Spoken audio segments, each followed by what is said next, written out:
Welcome to this week's edition of Outdoors Online, a weekly webcast produced by the North Dakota Game and Fish Department. I'm your host, Mike Anderson.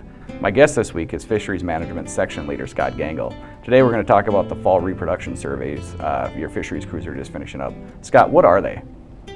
Well, fall reproduction surveys, we spent a lot of time coming up with the name. They're done in the fall and they're used to gauge reproduction.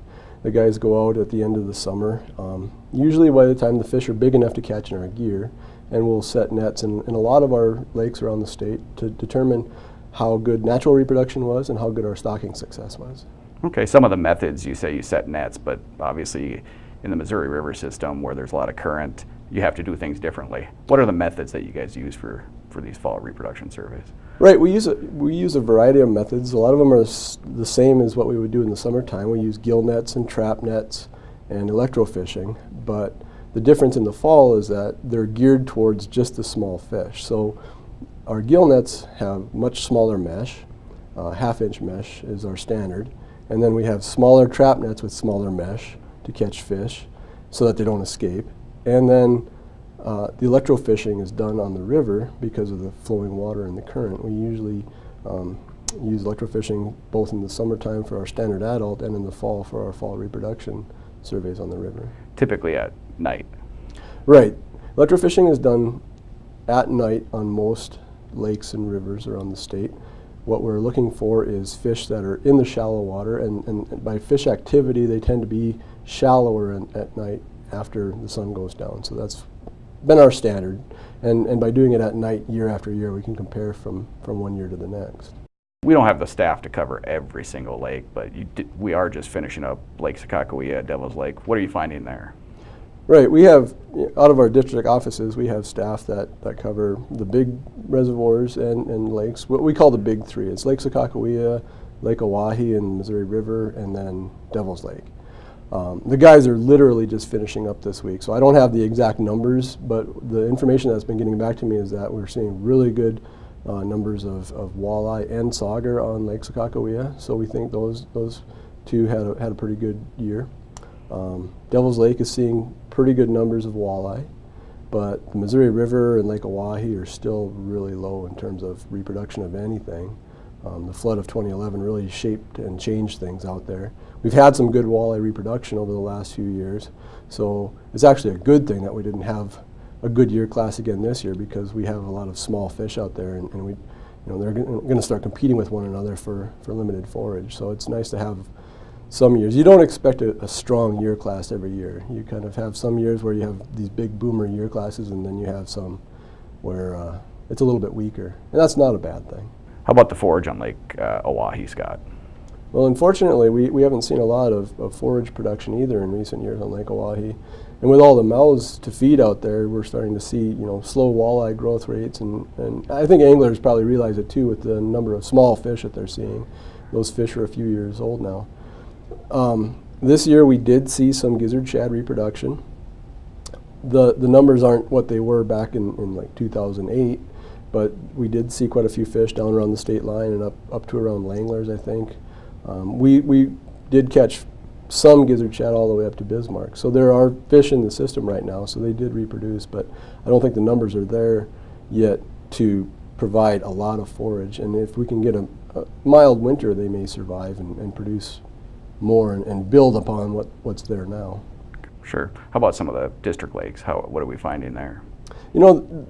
On a statewide basis, district lakes are always kind of the same. My answer is going to be the same. It's going to say there's some good ones and some bad ones. And the guys are finding that some lakes had really good numbers. Most of those are going to be stocked and not natural reproduction, but they're finding good stocking success in a few lakes, and then some where it wasn't so good. And it's all dependent on the factors from lake to lake. Over the course of the last summer, we had droughts and wet, and it just depended on where you were in the state. There were some areas that were pretty normal and some areas that were pretty dry, and we had some periods of warm weather and some periods of cool weather, and that can really affect our stocking success.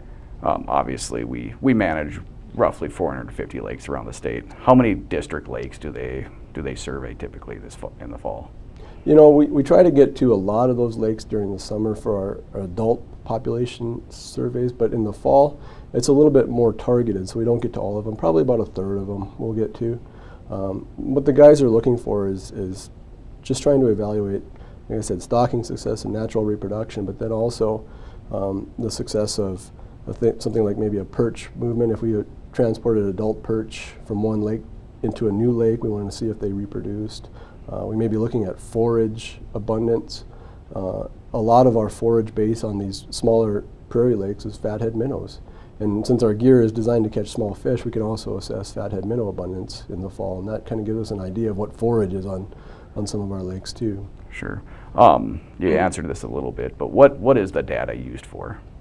Right, and so when we have that information, whether it be stocking success, let's say we have a pretty good year class coming up, that can help us determine how many fish we're going to stock next year.